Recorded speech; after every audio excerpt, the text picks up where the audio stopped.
परमात्मा के ज्ञान को किसी ने सुना नहीं, सत्य को माना नहीं, तो परमात्मा के पास तो बहुत साधन हैं, बहुत से तरीके हैं। कहते 100 छल छिद्र मैं करूं अपने जन के काज, हिरण्यकशिपु जो मार जो मैं नरसिंह धर लूं साजो। अब परमात्मा तो परिपूर्ण होते हैं अपनी भक्ति अपनी शक्ति से। अब जैसे चंदन का पेड़ चाहे लकड़ी भी कहीं पड़ी हो, उसका स्वभाव है महक देती है, सुंदर महक देती है, लुभावनी महक उससे निकल रही होती है, सुगंध होती है। ऐसे ही परमात्मा के आसपास जहां भी कोई भक्त निकट आता था उसको अजब शांति मिलती थी। तो परमेश्वर सत्संग किया करते थे। लोग सत्संग को पसंद नहीं करते थे क्योंकि परमात्मा पहले वाले ज्ञान से हटकर ज्ञान देते थे। लेकिन जो दुखी होते थे उनको परमात्मा अपनी कृपा से सुख देते थे। वो सुखी हुए व्यक्ति 20 व्यक्तियों को जाकर बताते थे कि मुझे ये दुख था, मैं ये ऐसे कष्ट था, ऐसे एक संत आए हुए हैं, मुनिंदर नाम है उनका, और वहां चलिएगा आप भी सुखी हो जाओगे। ऐसे हजारों की संख्या में परमात्मा से इस लाभ को प्राप्त करके बड़े सुखी हुए। उन्होंने जगह जगह जा करके परमात्मा की महिमा बताई कि मुनिंदर नाम के ऋषि स्वयं परमात्मा आए हैं, स्वयं भगवान आए हैं। पुण्यात्माओं, जब तक हमें समय पर रोटी मिल रही है, कपड़ा मिल रहा है, समय पर कपड़ा मिल रहा है, समय पर रोटी मिल रही है, सामने गुट्टी मिल रही है शराब की, और कार और कोठी मिल रही है, हमने जरूरत नहीं भगवान की कति। और जब ये सुविधाएं भी उपलब्ध हों और कोई घर में कष्ट आ जावे, शरीर में कोई दुख हो जाता है, फिर इस जीव को नानी याद आ जाती है। इसको कुछ भी दिखाई नहीं देता, अपनी जान दिखाई देती है। तो ऐसे व्यक्ति वहां आने लगे परमात्मा के पास और वहां से सुख होने लगा। फिर उनको कुछ भी दिखाई नहीं देता था मुनिंदर जी के अतिरिक्त उस पृथ्वी पर। तो ऐसे लोग परमात्मा के साथ जुड़े थे। बाकी जो विद्वान पाक रहे थे, जिनको समय पर ठीक आहार मिल रहा था, तो वो मालिक से दूर रहे, उनका दुर्भाग्य था। तो यहाँ परमात्मा कहा करते अपनी अमृतवाणी में, जो प्रत्येक युग में आकर ये बोलते हैं, कबीर सुख के माथे पत्थर पड़ो, जो नाम हृदय से जावे, बलिहारी उस दुख के जो पल पल नाम रटाए। परमेश्वर कहते हैं कि आग लगाए से सुख के जो भगवान से दूर करे। हे परमात्मा, वो दुख भी भला जिससे मालिक की तड़फ बनी, परमात्मा की चाह बनी, उसकी याद बनी रही। अब जैसे कोई सुखी व्यक्ति है, अब सुखी भी भक्ति से जुड़ता है तो बहुत ही पुण्यकर्मी प्राणी है, वो तो बहुत पुण्यकर्मी प्राणी है। लेकिन वो सुखी जो जुड़ा है वो डगमग हो सकता है, वो विचलित हो सकता है कभी। और जो दुख में आकर यहाँ जुड़ेंगे और उनको मालिक सुख देगा, क्योंकि आज तक आप सब जगह घूम फिर लिए। ऐसा समय सेलेक्ट किया दाता ने, क्योंकि संतों का बोलबाला सैकड़ों वर्ष से है। राधा स्वामी पंथ लगभग 100-150 वर्ष पहले से चला हुआ, और इसकी तो पता नहीं कितनी ब्रांचें हैं, और इनके पास सब भटक के, लुट के, पिट के और सर्वनाश करा के अब यहाँ आ रहे। तो अब बहुत उस पर दया होगी जो पहले भटक लिया। और यहाँ आने के बाद, क्योंकि परमात्मा ने सुख तो देने ही अपने हिसाब से देना है। कैसे देना है? जैसे कोई चाहता चल देख लेता हूँ, आराम होगा तो ठीक से, नहीं तो नहीं, तो उसको फिर ऐसा ही मिलेगा राहत। और जो कति सच्चे दिल से समर्पित होकर के भी कहीं मुझे तो ठिकाना रहा नहीं, और फिर रोए मालिक के चरणों में, प्रतिदिन देखना उसको कितना सुख मिलेगा। तो परमात्मा से लाभ लेने का हमने एक तरीका बता रखा है, उस तरह आपने समर्पित होना पड़ेगा। और फिर देखना, सपने में भी किसी अन्य इष्ट या संत के प्रति आपका भाव न जावे, इस परमात्मा के अतिरिक्त, इस दास के अतिरिक्त, और फिर देखना मालिक का लाभ।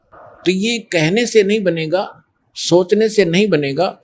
इसके लिए हम ज्ञान देते हैं उस परम पिता को, परमात्मा सिद्ध करते हैं और प्रमाण देते हैं। वो प्रमाण आपको चारों तरफ से बाध्य कर देंगे कि पृथ्वी पर ना कोई और भगवान है और ना ही ऐसा पृथ्वी पर ज्ञान है। और फिर समाधान, ऐसे प्रमाणित मंत्र जिन महापुरुषों का मोक्ष हुआ उन्होंने यही जाप किया। तो इन सब से फिर आपका भावना अपने आप बनेगी, निसंशय हो जाओगे, डाउटलेस हो जाओगे। फिर अपने पृथ्वी पर कुछ दिखाई नहीं देगा। और फिर देखना भगवान के हाथ है, रोजाना लाभ देना, सपने में भी सुख देगा, जागृत का तो कहना ही क्या। तो ये ऐसा परमात्मा है। जैसे हम बहुत सी कथाएं सुना करते थे, उनका कोई सिर पैर नहीं था। हम सुना करते थे कि श्री रामचंद्र जी ने लंका पर चढ़ाई करते समय पुल की आवश्यकता पड़ी, समुद्र पर पुल बनाना था।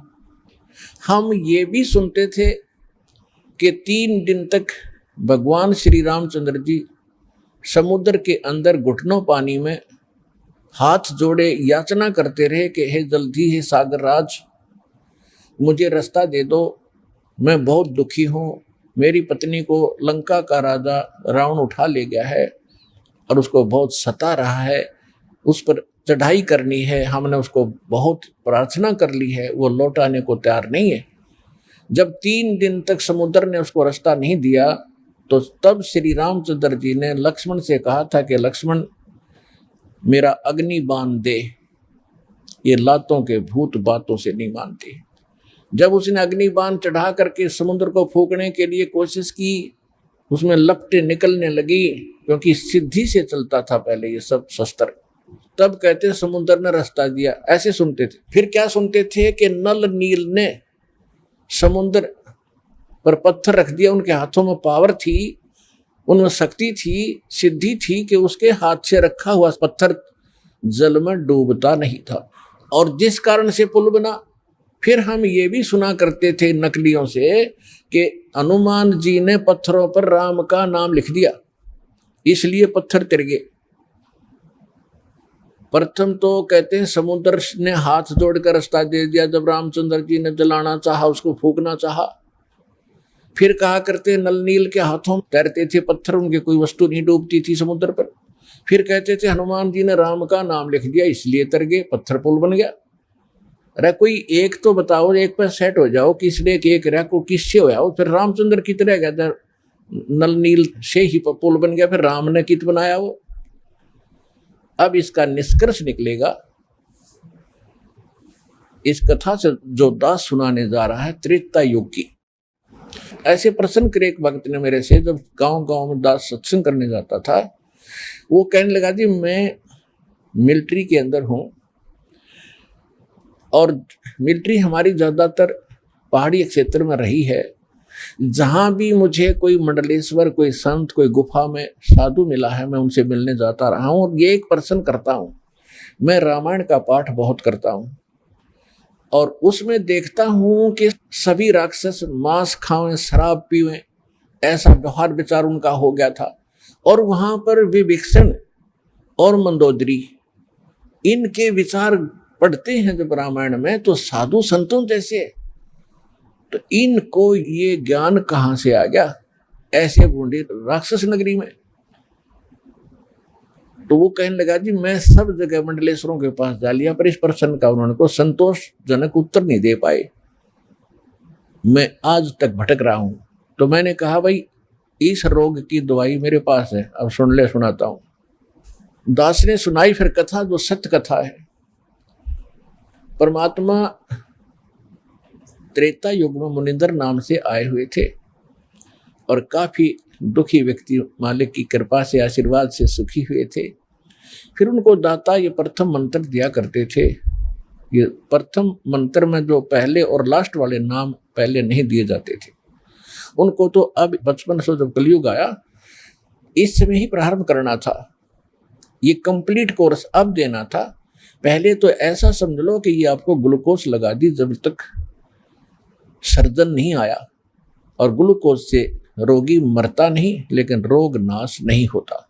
तो वो प्रथम नाम देते थे दाता, और ग्लूकोज लगाकर चले जाते थे। अब ये रोग नाश तो अब होना था, ये दास भेजा है इस जन्म मरण के रोग का नाश करने का सर्जन, और डॉक्टर हर तरह की औषधि और ऑपरेशन सारा सिखाकर, सब ट्रेनिंग दे करके अब सब सुख होंगे, आपका जन्म मरण का रोग कटेगा।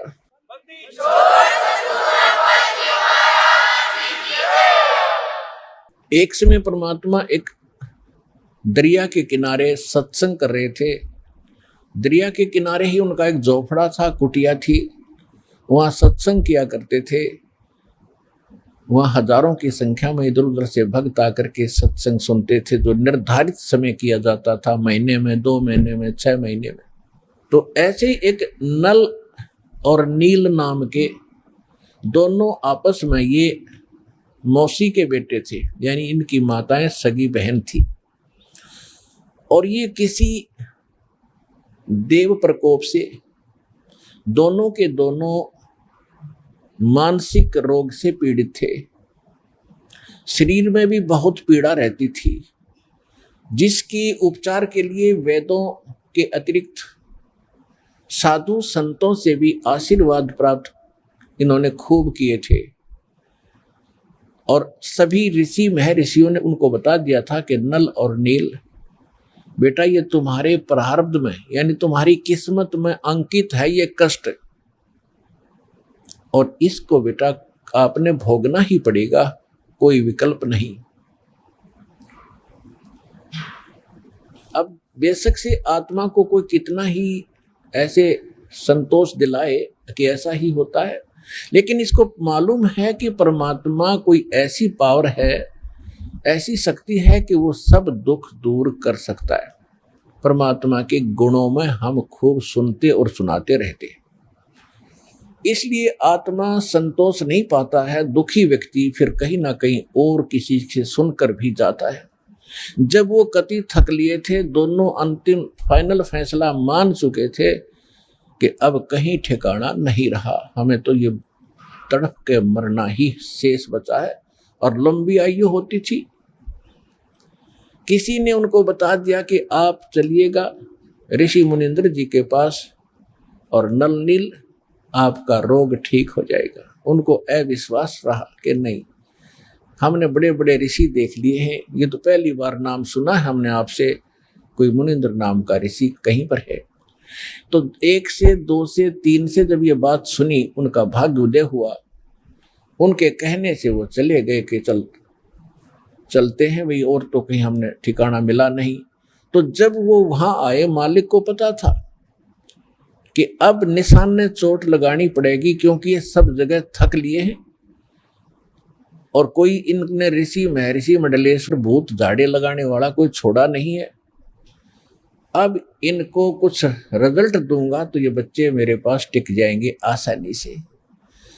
जो ही नल नील ने जब सत्संग शुरू होने से पहले सत्संग, परमात्मा बैठ जाते थे, सत्संग सुनाते थे। सत्संग तो वो सुन ही नहीं सकते थे, क्योंकि उनकी तो ऐसे बेचैनी रहती थी। और जो ही मालिक के पास आए, दोनों चरणों में मत्था टेका और परमात्मा ने दोनों के सिर पे हाथ आशीर्वाद भरा रखा, उनका तुरंत रोग छू मंतर हो गया और ऐसे हो गए जैसे कभी पीड़ा थी ही नहीं किसी प्रकार की। अब दोनों की आंखों में आंसू आ गए, चरणों में लिपट गए और कहा, हे परमात्मा, हम तो बहुत जगह कष्ट उठा चुके थे, हमने पृथ्वी पर कोई, जहां तक हमारी पहुंच थी, हमने कोई ऋषि महात्मा नहीं छोड़ा।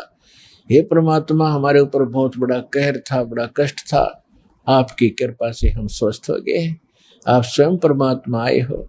फिर उन्होंने सत्संग सुना। परमात्मा ने कहा, बेटा ये तो एक अस्थायी लाभ है, अभी तो और भी आपके भाग्य में और आपके संचित पाप कर्मों का ढेर लगा पड़ा है, उसके लिए भी औषधि बताऊंगा, वो मंत्र दीक्षा आपको दूंगा, आप वो लीजिएगा। पहले सत्संग सुनिएगा। फिर सत्संग सुना, दीक्षा ली, फिर गुण गाने लगे भगवान के, जो भी मिला उसी से कहें कि भगवान आए हैं, मुनिंद्र नहीं ये परमात्मा आए हैं, आप चलो। फिर उनकी कोई नहीं माने, क्योंकि लोग सुखी थे, केवल दुखी मानता है। तो कुछ दिनों के बाद क्या हुआ कि जैसे आप यहाँ देखते हो, उसका चित्रार्थ सारा ही आप देख सकते हो दृश्य। यहाँ पर आप देखते हो 80% भक्त दुखी आते हैं, काल के पीड़े हुए आते हैं, कर्मों के पीटे हुए आते हैं, और क्या हालत में आते हैं। कोई स्ट्रेचर पर आता है, किसी को कैंसर है। आत्मा हमारी मानती है कि परमात्मा अज्ञानता में आपके बच्चे कितना कष्ट पा गए। पहले इन्होंने गलतियां की, पाप इकट्ठे किए, अब काल ने इनके सिर पर रख दिया कि इनको भोगो। परमात्मा अपने बिना अपने के दुख न कौन जानेगा। अगर आप भी नहीं इनको राहत दोगे तो ये कहाँ जाएंगे। दास उसका नौकर है, दास उसका पीएन है, चपड़ासी है परमपिता कबीर भगवान का। आपकी अर्जी उसकी टेबल पर रख देता हूँ। वो तो जानी जान है किसकी स्वीकार करनी है, किसकी ना करनी है, उसकी इसके दिल में दोष है, कौन सच्चे आत्मा से पुकार रहा है, वो मालिक देखता है। दास की अर्जी यही होती है कि उसकी चरणों में आपकी पुकार अवश्य पहुंचाता हूं। जब देखता हूं उनकी हालत कि आप बिना सुख देने वाला मालिक ना कोई हुआ ना होगा, आपके दरबार में सुख नहीं है तो दाता फिर कहाँ से प्राप्त होगा। तो हम जितनी अर्जी लगा सकते हैं, जैसी हमारी अकल काम करती है, लगाते हैं। सुनना दाता कबीर भगवान ने है और वो अवश्य सुनते हैं। ये सुख सागर है।